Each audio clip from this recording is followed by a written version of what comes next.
These ain't glorified gang of prison stories, man. These is lived experiences.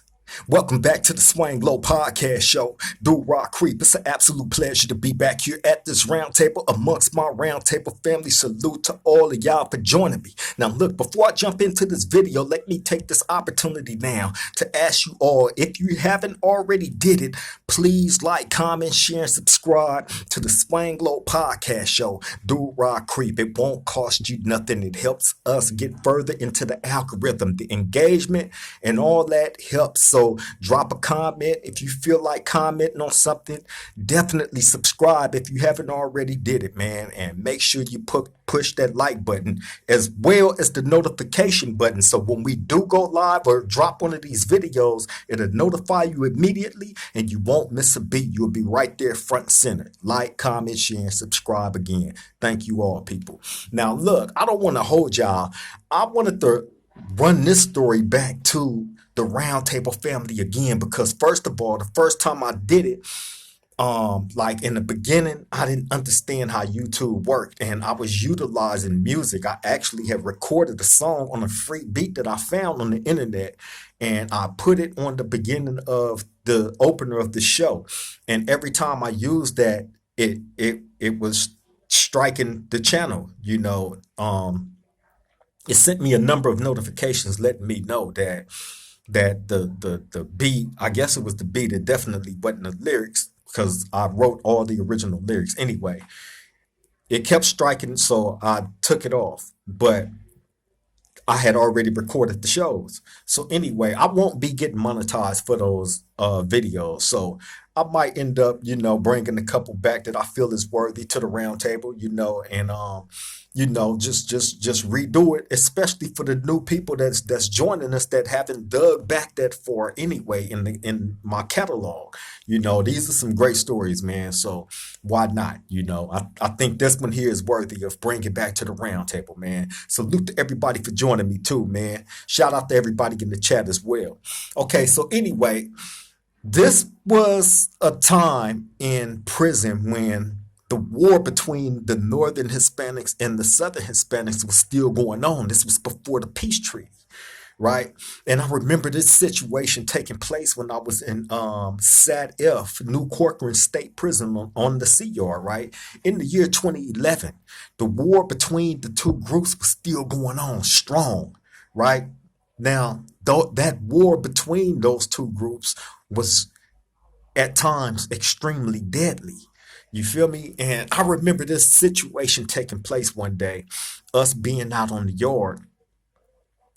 It was doing yard recall. Now, typically during yard recall, everybody would group up in front of their buildings, and wait for the correctional officers to open up the building and start calling in the different sections that those lived in. So everybody would be grouped up in front of their buildings where they stayed at, right? And you would have the Southern Hispanics over here in their group, the Northerns over here in their group, the Crips over here in their group, the Bloods over here in their group, and so on and so on, right? So bam, this particular day, we standing out there, and I remember the Serranios being out there. Now, they was deep. They are always deep. But when something is popping, all hands on deck, right? So they out there this day, particularly deep as crazy. I don't know what, right? So everybody is noticing that, because at your recall, they are all together, right? Deep. So it's to the point where now all the other dudes that's out there, the Crips, the Bloods, everybody, right? Even the Nortes. The Nortes was out there kind of deep, but all of them wasn't out there. And, it was probably close to 100 Southside Serranios out there. It was close to that. And as far as the Norteños go, it was probably a good 30, right? So do the math on that. So anyway, bam, I remember, it kind of getting quiet. And then next thing you know, bam, that's when the Southsiders rushed the Nortes, right? Out of nowhere, rush them, right? All these Southsiders got knives, So they on these dudes, right? They stabbing them up, right? We out there looking at this like, wow, this is crazy, right? It's going down, right? So all this is popping off in front of the building. The police start shooting. You feel me? All the other police start running out there. They trying to pepper spray. They trying to do anything and everything that they possibly could do to save these Norte's lives because they was completely outnumbered. They was completely outgunned. And the attack was brutal. The attack was brutal, right? So when it's going down like that and it's not involving like any of the other groups that's out there, dudes get out the way and let these dudes do what they do, right? So now, like in a lot of cases like that, when it's popping in a riot like that, man, they start busting that Mini 14. These are real bullets. These are real rifles. These are real assault rifles, right? That they finna start shooting in riots like this. So when they start shooting at Mini 14, we don't know where, because they'll start shooting out of different towers. We don't know where them bullets is flying. It's been known for dudes that ain't even involved in these riots to get shot. Bullets is going through in one person and out him and hitting other people. I seen that all the time, right? So hell, anytime when I'm not involved in something and I'm out there and it's popping like that, you best believe I'm getting out the way. I'm not trying to catch no stray. And I done seen a whole bunch of dudes catch strays. It's a blessing in all the riots and and demonstrations that I had to put down, unfortunately, and never glamorizing any of this stuff because as I describe this stuff to you, you can see the horror in it. It's not natural to see this type of stuff. It's not natural. This is old school gladiator type stuff that you seen back in, the 1800s when they would throw dudes in the pit, crews of dudes in the pit, and just let them go at it with whatever type of weapon that they had into the death. That's how it is. You're in a pit. On a prison yard, you're in a pit. And the police are in the gun towers with assault rifles and they're busting them assault rifles at you, trying to take your life in the midst of these riots going down like this. So you best to get out the way if you're not involved in nothing and it ain't involving you and your crew. Yeah, you better get out the way or you gonna catch one. Period. I done seen dudes get their legs knocked off, arms knocked off, lose limbs and their life. Right there in front of you. So anyway, this situation take place, man. The Southern Hispanics attacked these dudes viciously, but thankfully, in that vicious attack, none of the Norteños lost their life in that, but a few of them definitely was critically injured. Right now, the cold thing about that attack is one of the Norteños that got attacked, he was a black dude, right? Not remembering distinctly well, right? Because he walked with a limp. He walked with a very distinctive limp, right? I'm not going to say his name. But also, let me say this too. Let me say this for clarification. Anybody that I mentioned in this video have changed their name, right? That's a fact. Anybody that I mentioned in this video, they changed their names back when all this stuff happened. You feel me? And as I tell this story, then you'll understand why I say that, why I make that disclaimer. But anyway, so but the black guy, one of the black Norteño, right? He was viciously attacked in that situation right there, right? When the Southsiders attacked the Nortes. However, okay, now when that situation happened, they take a lot of the Nortes and put them on lockdown and then start shipping them out to different prisons and stuff, right? And at that time, they had all the North, after that situation right there happened, they put all of them on lockdown. The Nortes and the Southerners was on lockdown for probably a good year, maybe a little bit longer than that. No cap, right? So they was never coming out during that lockdown other than getting escorted, handcuffed and escorted to the shower and back. Other than that, they was stuck in their cell. So bam. That happened. So they shipped a lot of the dudes out that was involved in that riot. And then they brought in a new wave of Southerners and North Daniels as well, right? Well, one of the new wave guys that came in just so had happened to be a childhood friend of the black North Daniel that got attacked by the Serenios, right? So bam, his name was Moby, right? Now I had got to know all these guys, all these North Daniels.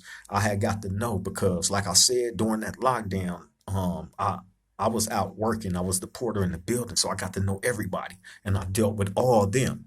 So, which they needed me to do different things for them, and then I did like a lot of business with them. So I got to know all of them really personally. And then once they ended up coming off lockdown, we interacted with them a lot, played a lot of sports, basketball games with them, and football and all that. So I got to know these guys.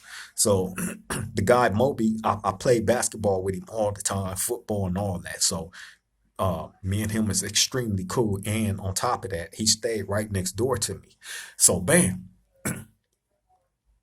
he ended up coming there. Right now, after that situation happened, and they go on that long lockdown, administration finally started letting them off lockdown. Right now, it was supposed to have been a peace treaty, right, between these two at that prison on that yard. After that, right. So everybody is like, man, ain't no way these North Daniels is gonna go for that. They just got slaughtered. And some of them is still here that was involved in that. They shipped a lot of them out. Ain't no way. If they do, they busters and this and that, right? I remember having conversations with many different people at that time about this situation, right? And nobody knew what was gonna happen. So, bam, when they start coming off lockdown, they go about their business like nothing had ever happened, right? So now in the talks, it's like, oh yeah, they busters, man, and this and that, and blah blah blah, right? So you had people like looking at them a certain way. However, it was another dude that ended up coming there who had a lot of status in the North Daniel car. He looked like he was mixed. He had some black in him, right? But his name was Cuckoo, right? So bam, I used to deal with Cuckoo a lot, right? This dude was on a whole different level as far as his way of thinking and the way, man, hey, one thing that I knew about them North Daniels from me dealing with a lot of these dudes on a business level, on a personal level, in which I did, right? Quite a few of them. And I know how militant these dudes are, man. I know how these probably are the most militant group of people that's in prison.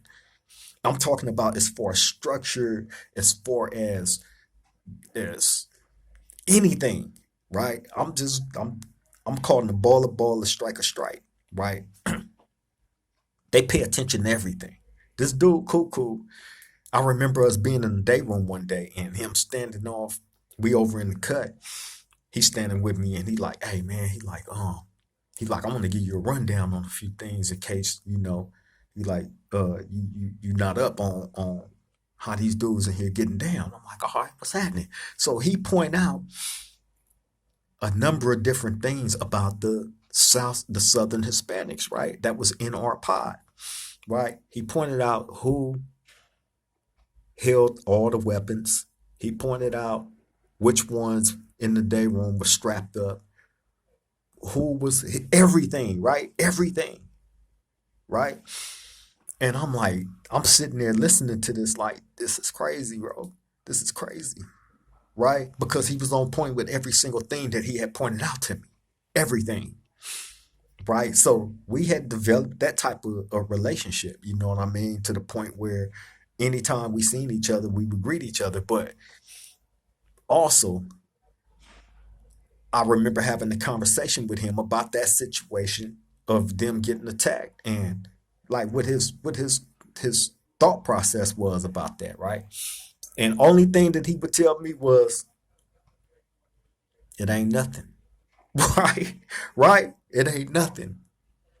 That's all he would say. And I pursued nothing else, right? So bam, look, like a few months go by, you know, and there's still no retaliation, no talk of it, no nothing. You feel me? Everybody is looking at these dudes like thumbs down. I'm not tripping. I'm dealing with these dudes, right? But this is the talk, right? So bam. But what's really going on is these North Daniels is just rocking these dudes to sleep. They rocking them to sleep, right?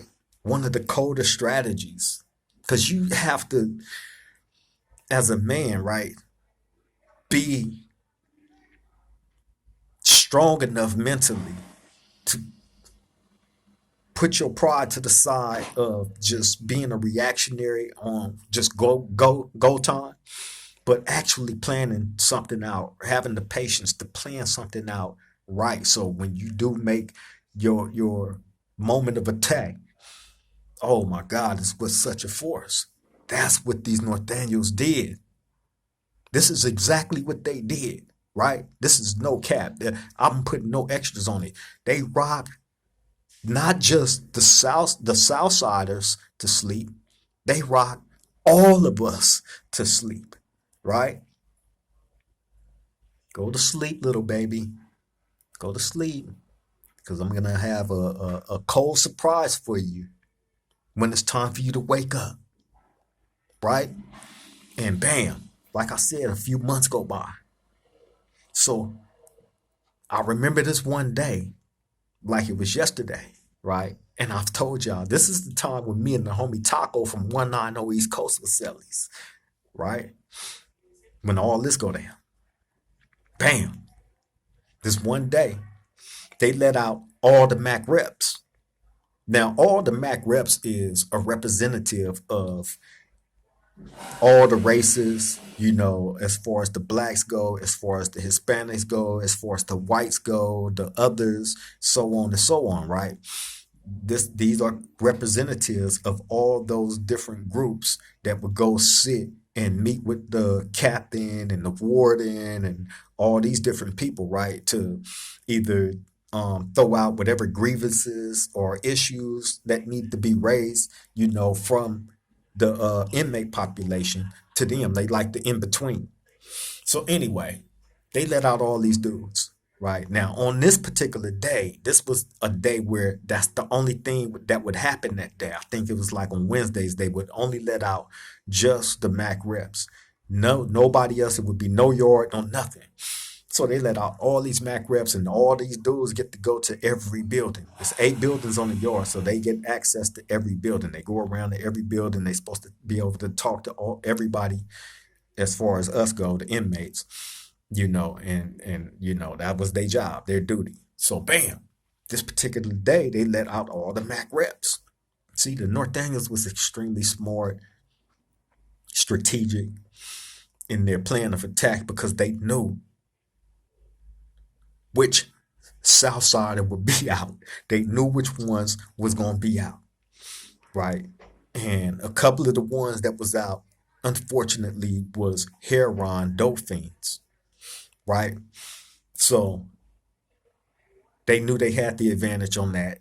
And then they knew that it would be more of the North Daniels out than it would the Southsiders, right? And on top of that, they knew that when it was time for them to attack, where they was going to do it, how they was going to do it, who was going to be on who, right?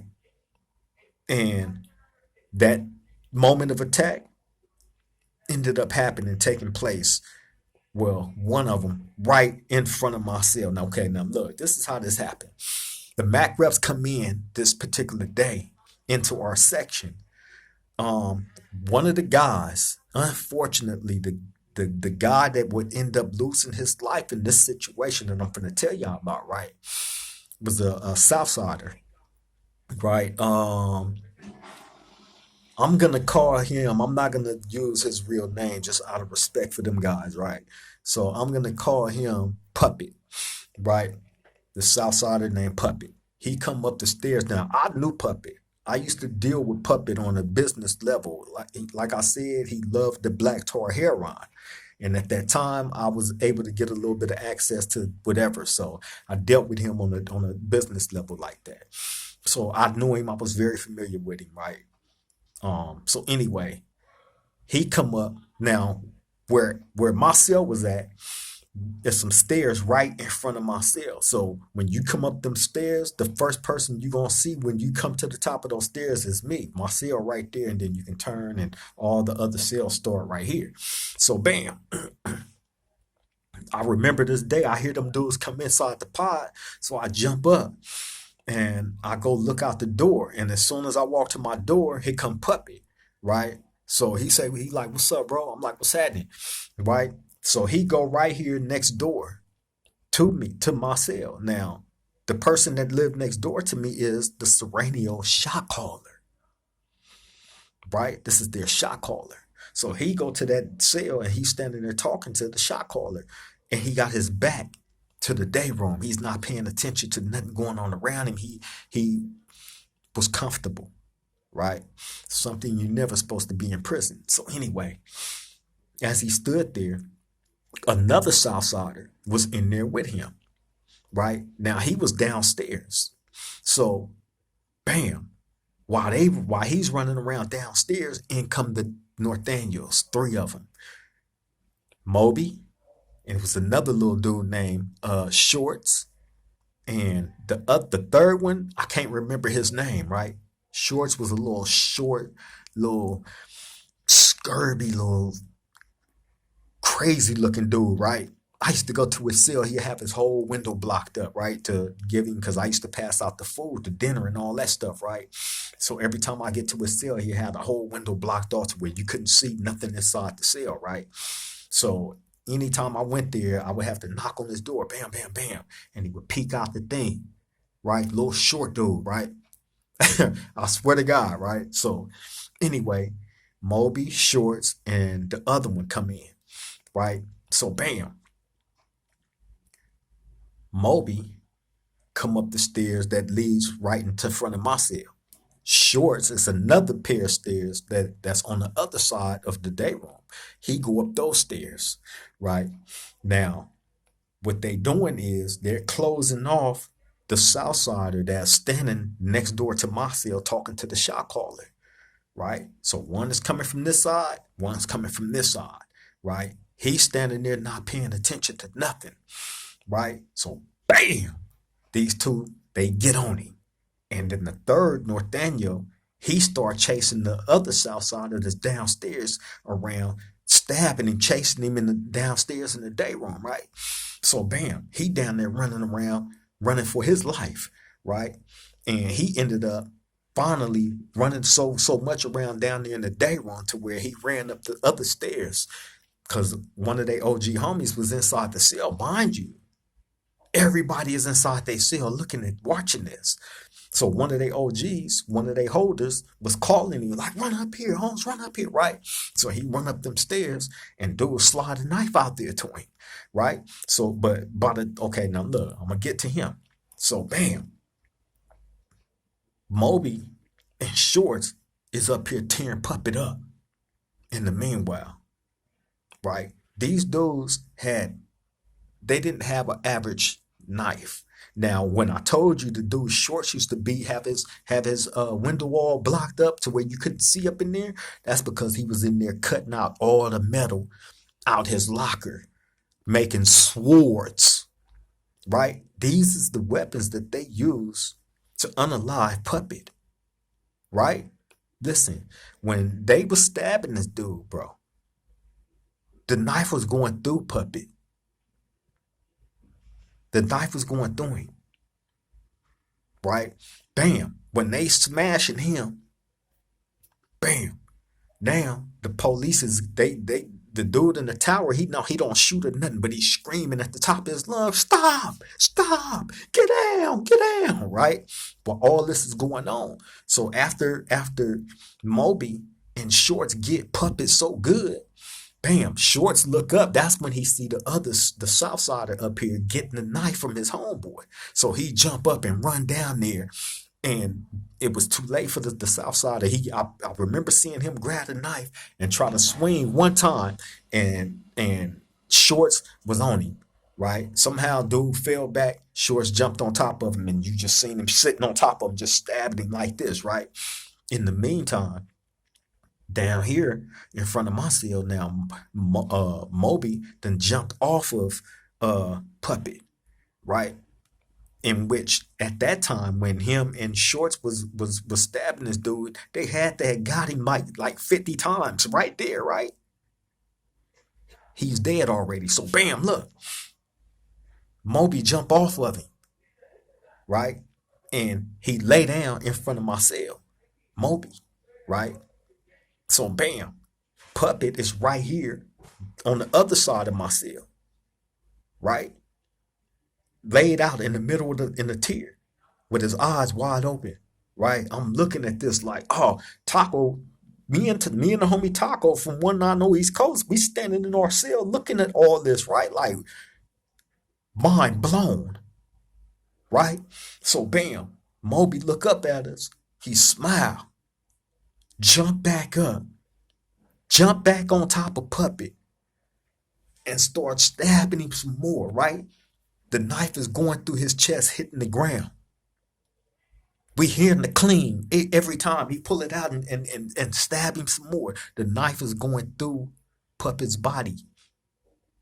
Puppet eyes was wide open while all this is happening, right? Moby get him about 10 more times. Then finally jump off of him. He covered in blood. Jump back off top of him and come back and sit in front of our cell. He just sit down, right? The knife is still inside of Puppet's chest, right? So we are like, wow, right? Puppet is gone, bro. He's gone. Eyes is wide open and his hands was like doing like this. That's the only thing that on him was moving. His mouth was wide open, his eyes was wide open, and his hands was doing this. Nothing, his body wasn't moving, just his hands was doing that. That's it. Right? So now finally all the police run up in there. The dude in the tower, in the gun tower, didn't shoot one time. He was so shook up by what he had seen.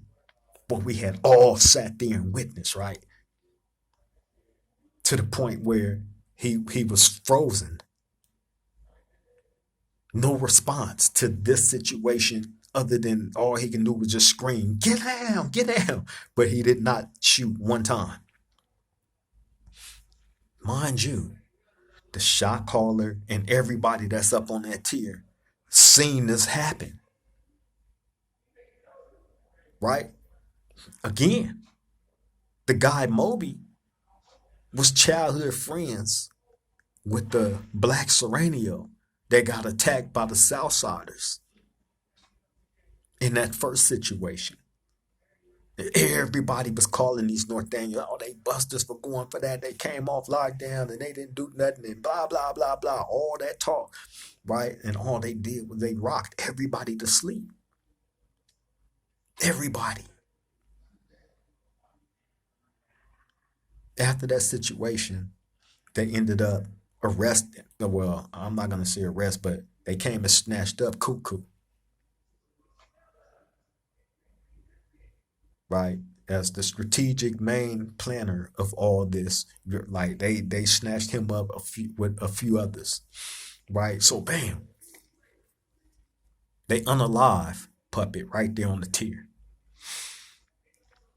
It was so much blood to the point where it started leaking downstairs, right? And I remember all these different police, um, prison officials, goon squad. police, all these different people coming up in there looking at this situation with horror in their eyes and on their faces, in disbelief, because it looked like a slaughterhouse. You feel me? And I would never forget the how as Puppet laid there on in the middle of that tier, right, with that big knife in his chest, lifeless. And then finally the police coming and you feel me? They knew that there was nothing they can do other than uh, throw him on the gurney, throw his lifeless body on the gurney, and try to get him out of there as fast as they could. Hey man, this was the coldest thing I had seen up close like this. Right now, like I've said, I've seen shootings, I've seen other stabbings and all that, but this right here, to go from being alive 1 second and then gone the next that quick, you feel me? Was crazy. It was crazy. By some guys that I knew. Right now, after that took place, right? They immediately we on lockdown, like they tore that prison upside down behind that.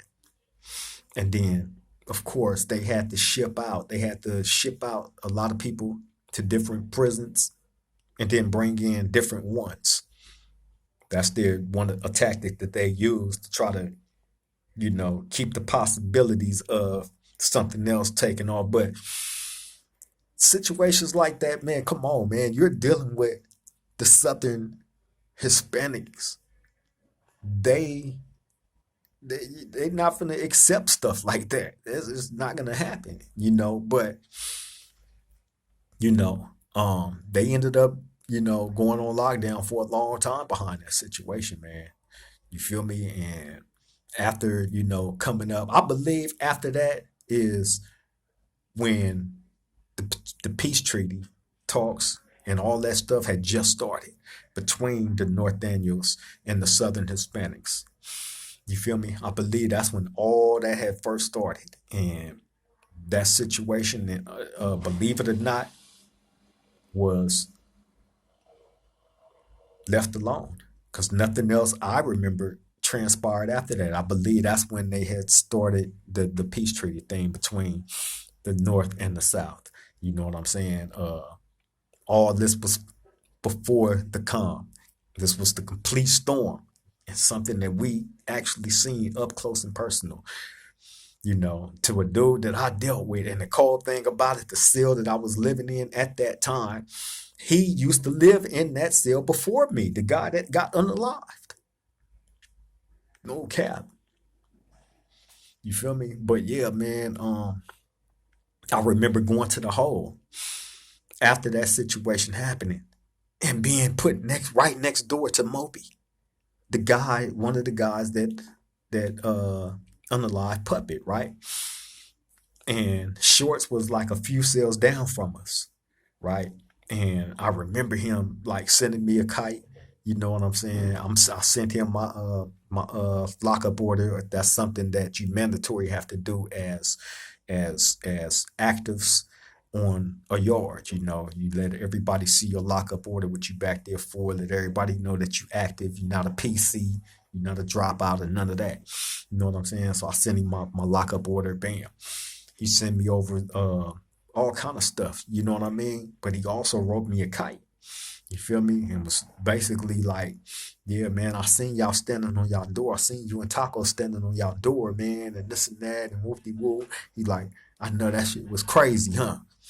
Right? And he put like a little smiley face, and then he went into explaining how him and the Black Northaniel was childhood homeboys, and how bad he felt that he had got stabbed up the way that he did. You know, he was thankful that his homeboy didn't lose his life. However, he told him, he made him a promise that he would never exist on that yard, knowing something like that had happened to his childhood homeboy and him not being able to strike for him. So he said he made him a promise that he was going to do that. And, you know, that's why he was one of the soldiers that went on that leg. You feel me? And then Shorts, they all from the same hood. You feel me? So, of course, naturally, he was going to go, man, and they went. You feel me? And that's when he also let me know, him and Shorts, that they both had changed their names. They was going under a whole completely different name and all that, right? And he went into explaining to me like the politics of that. You know what I'm saying? So I'm not gonna break that down, but yeah, man. Like I said, the Northaniels are extremely strategic in every single move that they make. And I learned a lot being around them dudes, man.